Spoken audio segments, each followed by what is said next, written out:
Show me a person who says, "I've never felt the slightest bit nervous when I get ready to present," and I'll show you a person that can't be trusted. In this discussion, I want to talk about how to get the most out of nervousness. Sometimes the best offense is to let your guard down. Hands never seem to be much the problem until, and the world's smallest secret for presenters who like to stay in touch. First of all, how to get the most out of nervousness and control the rest. Again, that person, if not nervous, no matter how reputable, they're lying. Here's the truth of it. Some of the world's most famous presenters have freely admitted to be nervous and have stage fright. Sir Laurence Olivier, Helen Hayes, Maureen Stapleton, Luciano Pavarotti, William Scott, and many more. Trust me, you're not alone. And if you're alive, your nervous system is going to make sure to tell you you are. Being nervous is being alive, and it's not all bad. It's really not. Contrary to popular belief, nervousness is good for you and your presentation. That is, up to a certain point, which I have dubbed the crossover point. So let's explore the good side of nervousness.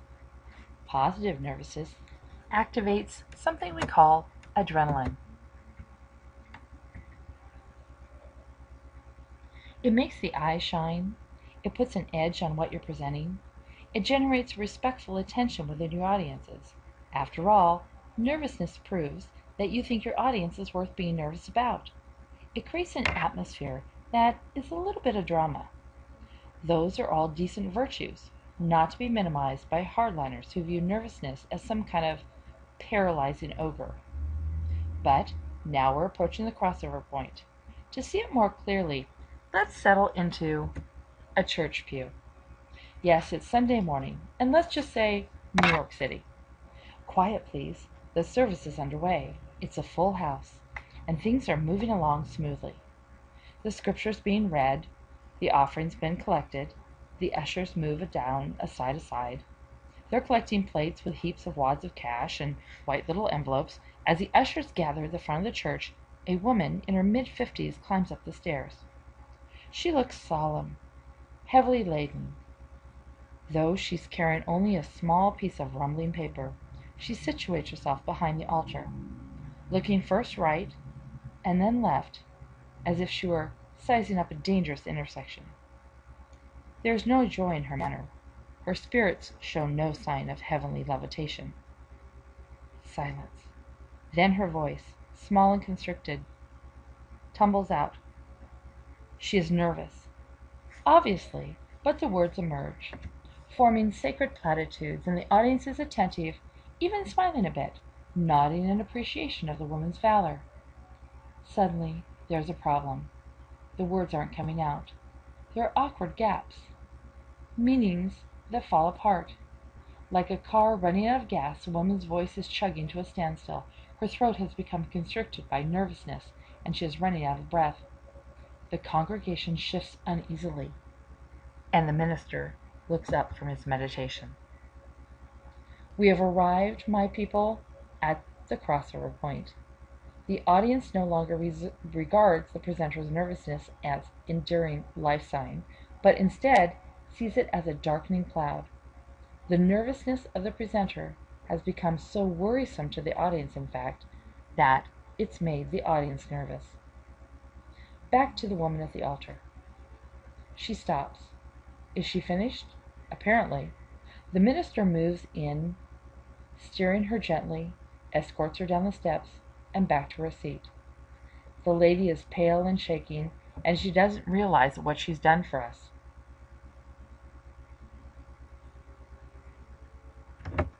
The woman returns to her post, pale, shaken, and she doesn't realize what she's done for us. She has realized the crossover point. Here are some astonishingly simple things that we could do to avoid such an experience. Reverend Jesse Jackson stated it well when he said, "I've learned that nervous speakers make nervous people." So here are some basic tips. Number 1, don't fight it. You don't get anywhere by waging war against nervousness. It'll wear you down. You accept it in a positive influence. At the very least, it prevents you from being flat. Keep it positive and joyful. You can ease your way through it a lot more efficiently than hammering, pounding, and yelling. Second, take a brisk walk or get some exercise. While everybody is loading up on danishes and coffee, you can take a 5-minute walk or just stretch a little bit. If you haven't got 5 minutes, then just use the time in the room to do some type of physical activity. It's also good for hypertension. It gets you moving forward physically and mentally. It protects you into that presentation in a non-violent, non-stressed way. And trust me, you will present with a glow. Thirdly, whatever you do, don't sit there with your legs crossed. One of them is going to go asleep. It happens frequently. Presenters often get up to speak and they find some sort of lunge forward. It's simply because their legs are not functioning. If you are the next presenter, put both your feet flat on the floor, lean forward, wiggle your toes. No one will know you're doing it, and you'll have solid proof that both of your feet will work firmly. The next item I have is, while you're sitting there and waiting to present, just let your arms dangle. Feel the tension draining out of them onto the carpet. Remember, you're not fighting anything. You're just letting it drift away. While your arms are dangling there, also take the time to twirl your wrists and shake your fingers loosely. You'll find that these sly little exercises increase circulation, the blood flow, and anything that improves circulation improves stress. Pretend that you're wearing an overcoat and you can feel it resting on your shoulders.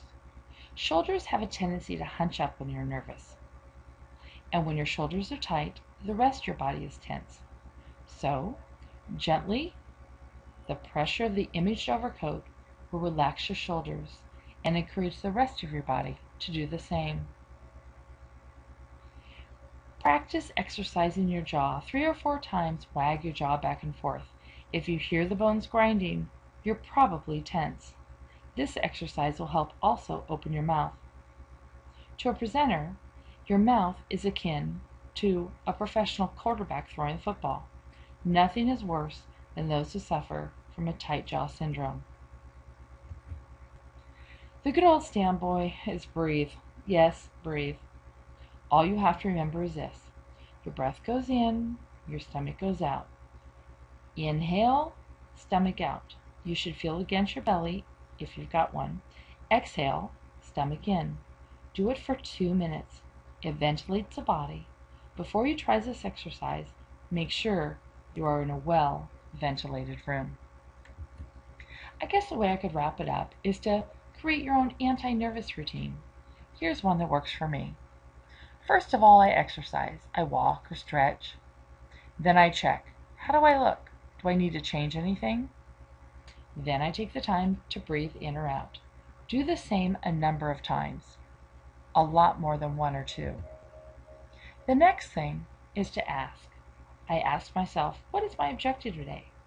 It should be one simple sentence, always allowing the audience to say, okay, is this important to them? Is it relevant? Talk to somebody. Say something. Do your vocal work. Great. Smile. Be terrific. There's less and less for you to worry about. Finally, take care of superstition. Glance at a good luck charm. Wear a piece of jewelry or a piece of clothing that you think brings you comfort. It should be something that makes you feel good, like a St. Patrick's Day card or something that always brings you luck. Then let it go. It's a suggestion to yourself, not an order. Tell your brain, your muscles, your nerves, your arterial system to just ease off and let it go. It'll do more to diffuse negative energy than any words in the English language. Finally, don't be shy. Don't be shy about your routine. After all, athletes warm up, opera singers vocalize, dancers cavort about. Presenters, on the other hand, may have a routine. So what? Just do it. It makes you more comfortable, you're more comfortable, your presentation is more effective, and overall, you've done a great job. So that completes the first of our mini lecture. There's more to come. Tune in tomorrow, 11 a.m. I've put the URL for here. And remember, I can't keep calm because I get to see you soon. Good night.